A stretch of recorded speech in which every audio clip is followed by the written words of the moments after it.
সূৰ্যকান্ত চৰকাৰ এজন ভাল পাৰ্টি, উপযুক্ত পাৰ্টি।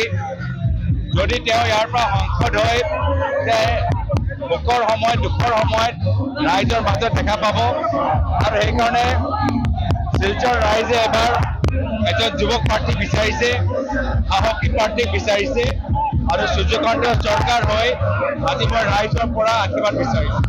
মুখ্যমন্ত্ৰীৰ কথা গ্ৰহণযোগ্যতা নাই, তেওঁ অলপ ফ্ৰাষ্ট্ৰেট হৈছে। ৰাইজৰ আশীৰ্বাদ আমাৰ লগত আছে। ৰাইজে ভাল পাইছে যে আজি কংগ্ৰেছ দলে প্ৰয়াত তৰুণ গগৈদেৱৰ ৰাজনীতি আদৰ্শ পালন কৰি ৰাইজৰ মাজত আমি কাম কৰিবলৈ বিচাৰিছোঁ। মুখ্যমন্ত্ৰী যি ক'বলৈ বিচাৰে কৈ থাকক, ৰাইজ আমাৰ লগত আছে। এইটো এতিয়া সাম্প্ৰদায়িক ৰাজনীতি এক্সপায়াৰী ডেট আহি গ'ল।